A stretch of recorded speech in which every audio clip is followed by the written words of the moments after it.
And then Poonam Arora from Manhattan College, who's going to give her paper, Perceiving the Environment Through Relationships, Argentinian Agribusiness Owners' Decisions About Management and Their Relationships with Neighbors. So, I always feel like when I get behind one of these and I'm so short, I'm going to disappear. Like, but that's fine. So I'm going to jump right into what we're going to talk about today. But acknowledge first that I have co-authors in this work, including Nicole, who's right here, as well as folks from Argentina, as well as the University of Miami. And I'm going to talk today about part of the world that is quite interesting. It is, our focus is Argentina, and more specifically, the focus for this research is the Argentine Pampas, which, for those of you who might know it a little bit, is some of the most fertile land in the world, flatter than Kansas and Chicago, and I can say this from experience, having been in both places. I could not think of anything flatter than the Midwest, and I think we may have found it in the Pampas. What's interesting about this area is that it's undergone some very interesting changes over the last 30 years or so, and I'll get into sort of what those changes are in a minute, but most predominantly, it has changed from the traditional way of sort of what the Pampas was intended for to becoming this cash-generating, sort of business-generating agricultural powerhouse, almost in a manner of speaking. And the family farms that have traditionally farmed or have pastures on the Pampas are moving towards thinking of themselves as agribusinesses. Family-owned nonetheless, but really sort of there's a mindset shift. And that mindset shift has sort of resulted in some very interesting dilemmas that we think are worth sort of paying attention to. The area of the Pampas was traditionally in the 1980s lots of small farms, family-owned and very much in that sense. And there's a break-even sort of point that comes about, and what's happened is that these farms have consolidated.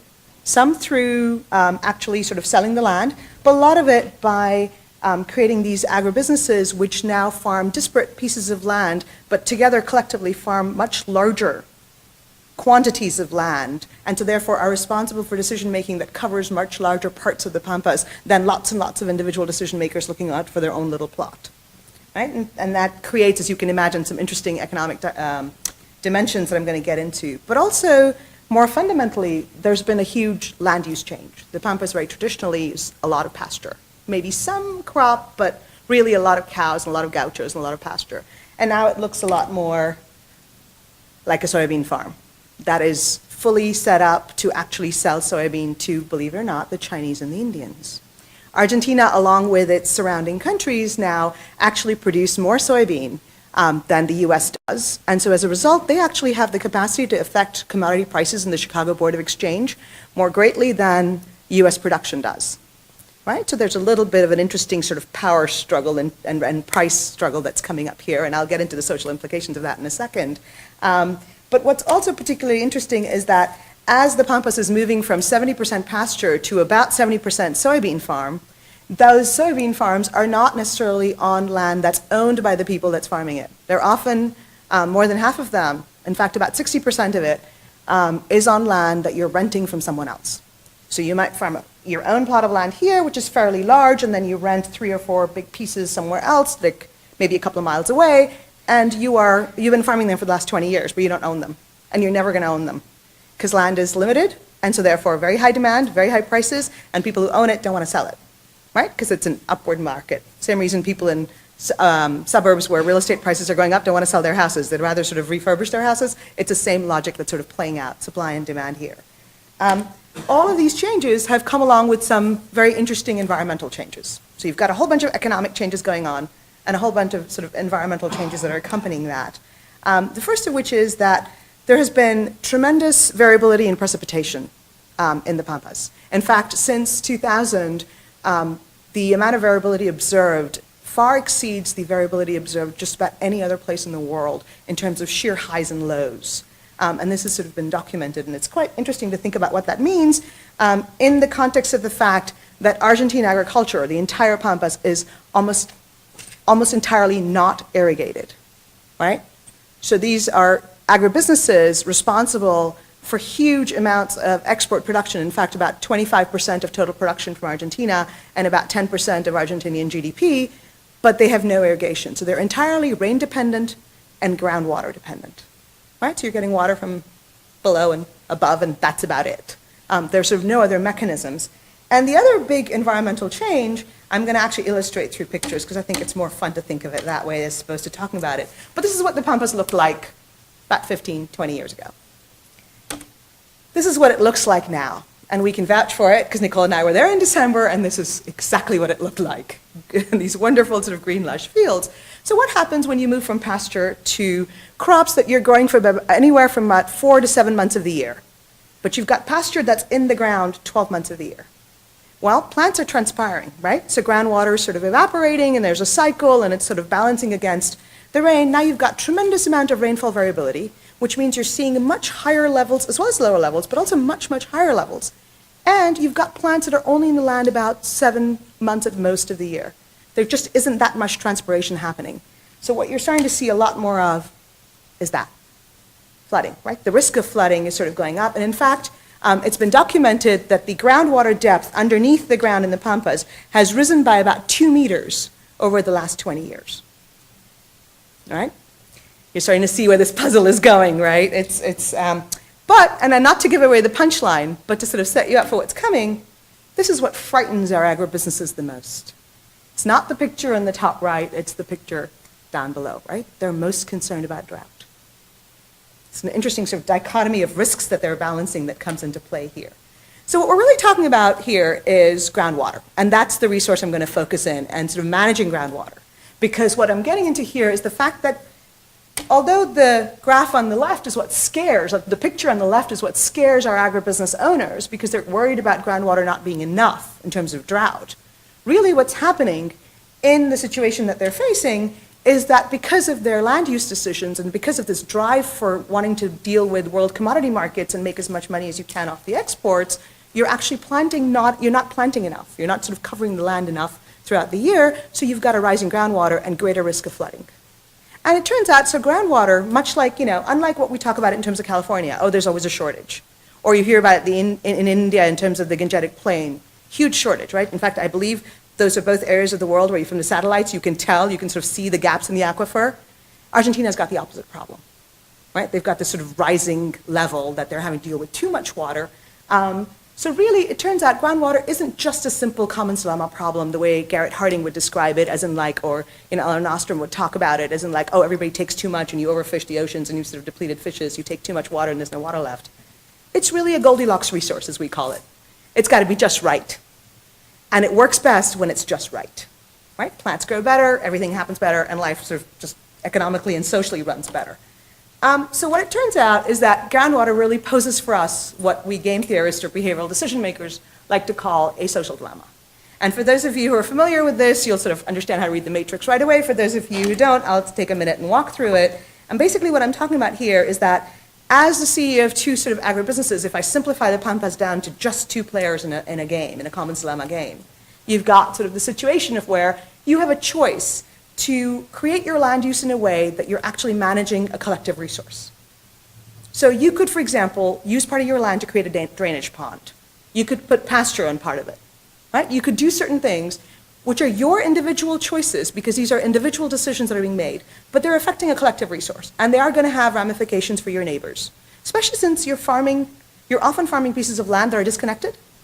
Every choice you make in every different piece of land is going to have bearings on people other than you. And so what we've got here is a situation where although you'd rather be the one maximizing export crops and economic benefits to yourself, and really, really like it if someone else, my neighbor, were to build that drainage pond or put pasture on their land, so I get the full benefit of it in terms of groundwater management. What realistically needs to happen is that when we all think about it, we all do better, right? And that's the land use to manage collective groundwater, sort of the cooperation square with the 3-3 outcome in there, right? That's kind of a simple sort of commons dilemma problem. But if you understand commons dilemma, then you also know that the Nash equilibrium here is all defect, right? Which means what ends up happening is everyone thinks of their short-term bottom line. I need to ensure I can rent my lands for next year. I need to ensure my agribusiness is in profitable for next year. I need to ensure that this lifestyle continues, that I can sort of manage all of this. So guess what? I'm going to maximize export crops, and I'll worry about groundwater next year, right? I'll build the cheapest houses I can now, and I'll worry about earthquakes when they happen, kind of thing. And we sort of do this very, very humanly, and this is no different. So what we're starting to see is this greater and greater focus on export crops, particularly soybean and maize in that order, predominantly soybean. So our current research question, working off of this sort of game theory for the work that I'm going to talk about today, was really that in the Argentine pampas, under conditions of uncertainty in precipitation, groundwater levels, and the fact that your outcomes are interdependent. So your choices to grow soybean is going to actually affect my yields because it's going to change flood risks for me, and water availability for me, right? For this interdependency of outcome, how do these agribusinesses manage and perceive and sort of prepare for the risks of drought and flood, right? And we kind of zeroed in on that. Our research participants for interviews that we did actually in just past December, so this is very fresh research, were 15 CEOs of agribusinesses within the Pampas, almost entirely in the Pampas. We sort of selected people who didn't have lands anywhere else, and they were very focused. Happened to be all men, so as Nicole insists in calling them sort of agribusiness men, and she's absolutely right. They're agribusinesses, so we're not talking about poverty here. We're talking about fairly wealthy agribusinesses. In fact, one of them was valued at close to about 200 million, but I felt funny writing 1 to 200 million. So I felt like it would look like a typo, so 20 plus was the compromise there. But they averaged around 20 million, so I'm talking about a fair amount of resource control here, right? They've sort of got that ability. And as you can imagine, that means that they have advisors, and they're quite smart and very savvy. In fact, most of them are involved and selling in futures and options on the Chicago Exchange, have MBAs from US universities, so we're talking about a very different kind of decision maker, but nonetheless, all of the same issues, because they're human beings at the end of the world. And the end of the day. All male, sort of ranging in age. They employ anywhere from 2 to 100 people, depending on the size of the agribusiness, right? And when we talked to them about their decision-making priorities, we said, when you start thinking about next year's cropping cycle, what are your priorities? 100%, the first word out of their mouth was economics. They were very sheepish about it, but they were very clear about it. That priority was not going to change. They'd say, well, I really care about the environment. And we're like, that's number one. No, after prices.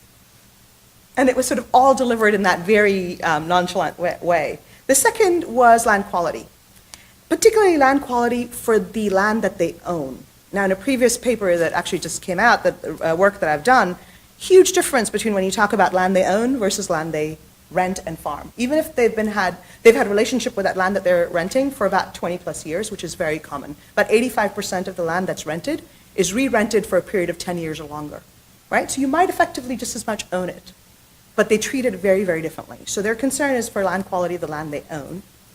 And then a third priority, and for about half of them, was making sure that those dependent on the business, that they could keep sort of maintaining those people. In other words, they're concerned about the people they're employing.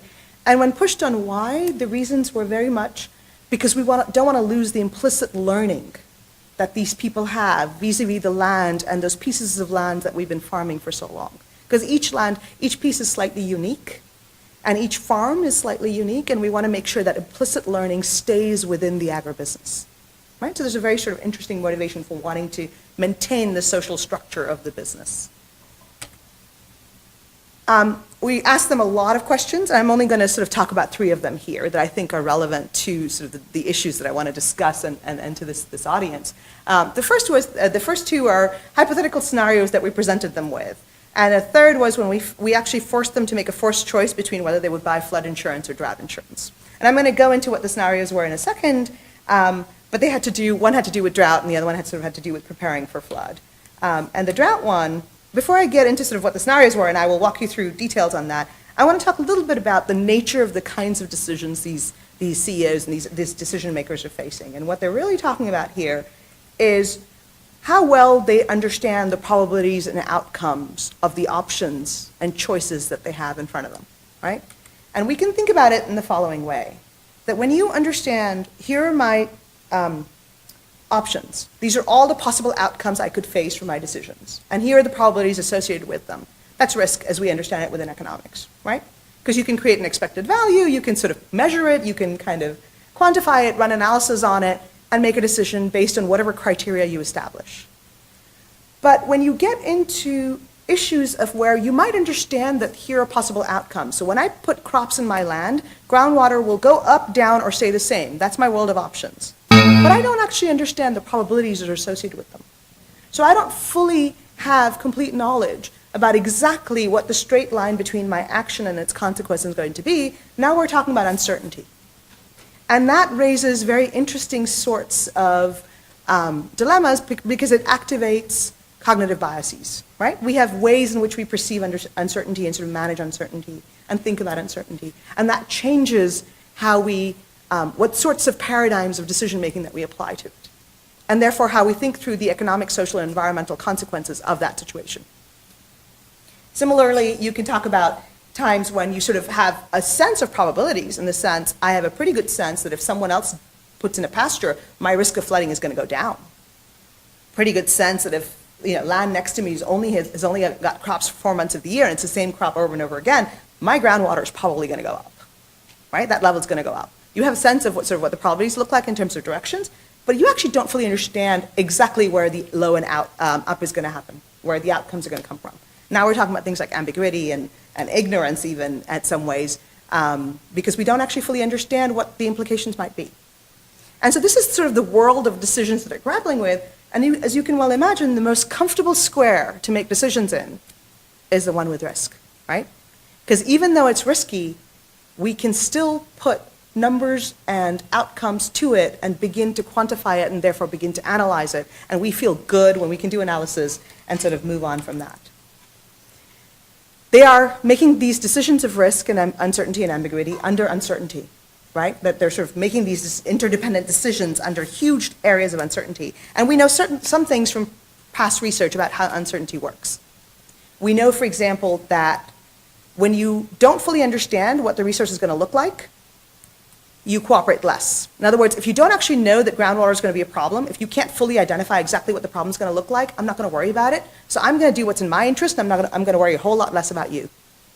If I don't know that the fish are not going to be enough, if I overfish, I'm going to overfish because I'm going to maximize my profitability and not worry so much about whether or not you're going to have fish in the ocean. It's exactly sort of that logic, right? We also know that when you are afraid of potentially having a loss aversion, like, oh my God, if I don't do this, I could land up with not enough for next year, you are going to not cooperate as much. I'm not going to worry about you if I don't know that I can eat tomorrow. You are a clear second to my own survival and my own instincts. And the last of these is that when I think I can manage the risk, if I perceive a sense of control over either the probability or the outcome, I'm not going to think it's important enough to actually put it in my equation because I can manage it, so I don't have to worry about the consequences to you because I can manage the risk. I know I can control it, so why should I care about what the consequences for you are going to be? The ones in italics here are ones that we sort of haven't been tested in the world of interdependency, but they're obvious conclusions based on the research that's been done. So it's part of the evidence that we're going to sort of look for in the interviews that we asked our participants. So what did we ask them specifically? And what are the conclusions that we're sort of coming to from all of this? In the drought scenario, we basically told them, you've got a neighbor right next to the farm that you own that is most centrally your main farm as you think of it. Right next to that, you've got a neighbor. And that neighbor is planting drought-resistant soybean. And the reason it's drought-resistant is because the root systems go down twice as deep, and they actually pull out groundwater twice as deep, even when there isn't enough. And we gave them a scenario where we said, you've sort of had low rainfalls for about 5 years, so it's kind of in that world of, you're not in a drought situation yet, but you're headed there, and your neighbor's planting these seeds. Now, this is a social dilemma, right? Your neighbor's using up lots and lots of groundwater. Are you worried about that? And so our first question to them was, do you think your neighbor's defecting? And the way we asked that was, do you think your neighbor's actually acting in a selfish manner? And all 15 of them said no. Neighbor's doing absolutely the right thing to do. And in fact, before we could ask the next question, which was, would you plant this? They said, can I get the seeds? And that was 13 out of 15 responses were, can I get the seeds? So it was sort of very, very interesting. And then when we asked them, would you plant the seed? And of course, the answer for 13 of those 15 was yes, absolutely I would.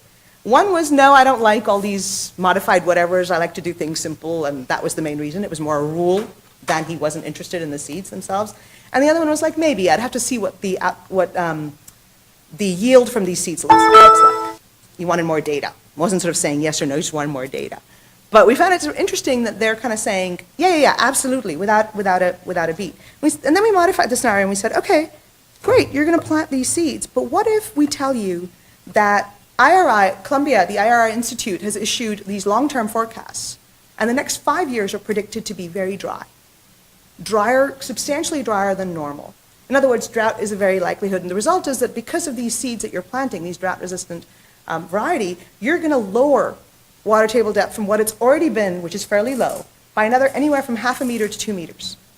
Right? So we're making this sort of about as real as we can. We're giving them probabilities and things. And all of them still, the answers didn't change. It's like, yeah, absolutely no. I'm going to still plant these. And the reasons were very interesting. The reasons were 5-year forecasts are uncertain. Remember I talked about this whole idea of uncertainty of resource and uncertainty decreases cooperation? Oh, but you can't trust forecasts. We don't know what we're forecasting. The scientists don't know what they're talking about. Do you look at the forecasts routinely? Do you use them to help you make decisions? Absolutely. But I can't trust them here, so I'm not going to look at them. I'm going to ignore the fact that you just told me about them because it's uncertainty, and so I don't have to cooperate. It'll somehow work. And the second was, groundwater doesn't work that way. There's no way I can take enough of it. There's just so much out there. It's fine. Right? There's sort of the sense of uncertainty of resource, so I'm just not going to cooperate. We flipped over and asked them about floods. Your neighbor has standing water, flooded. They dig a channel from their land to your low-lying lands. It's not coming onto your land. They're not doing anything illegal. They've done a channel. They've just channeled the water to where it's very, very likely to flood your land. I'll wrap up very quickly. I realize I'm running short of time. I'll wrap up very quickly. And that they're going to sort of flood this land. And we said, now is he being selfish? Well, now the water's going to come onto their land, and the result is yes. Absolutely, he's being selfish. Right? It flips entirely. What would you do? They were very hesitant to dig a channel back because the main reason for that was that would not be the right thing to do. It was about social norms, right? It was about, I don't want to be perceived as doing the wrong thing, but I will do everything I can to stop him from getting onto my land. So I won't tell you that I would dig the channel because that would be me openly declaring that I would defect. And I'm not willing to socially say that I would defect. In this case, because it's obvious that I would be causing damage. And in the other case, I can cover up for the damage because of the uncertainty, but here I cannot because it's black and white. The main reason for why, so the last question we asked them was, if you could insure against flood or drought, you can't do both, which one are you going to pick? Now, realize that in reality, flooding risk is going up. They understand it's going up. They've been facing floods a lot. Many of them had standing water on their lands when we talked to them in December. But they all said, the majority of them said they would buy drought insurance. Why? Because they think they can manage the uncertainty and the risk of floods. I can do things, I can dig channels, I can grow things in the higher parts of my land. I can take action and control, and so therefore I can manage this. But the other reason was, I can control the risks so the people on my land are not affected as much. I can continue to afford to pay people salaries because I'll be able to make some money. So I can manage the social structure, and therefore I'm not going to worry about insuring against it. But I'm going to insure against the risk that I can't manage for at all, and that's drought, because everyone loses. I would take 1 minute to just wrap this up. So what does this have to do with social sustainability? Why am I talking about this? Because many of you will recognize the donut, right? It's the wonderful, famous Oxfam donut, but sort of we live in this safe space. And the interesting thing with this, thinking about the safe space in Argentina is that if we make decisions that pertain to that environmental ceiling and the social sort of foundation, we have to understand the risks that define those lines. These agribusiness owners are defining those lines based on their risk and their understanding of drought, whereas what they're really facing is an increasing risk of flooding.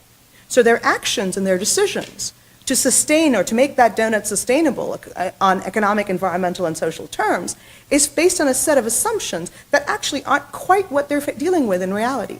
And yet that perception of risk, that ability to be able to control risk, governs our understanding of the actions we need to do much more so than the actual sort of data that we might be getting, right? That illusion, that perception often is stronger than the reality of the facts that we face. Ask me questions about this, and I'll link it to social sustainability in the Q&A, and I will thank you all for listening.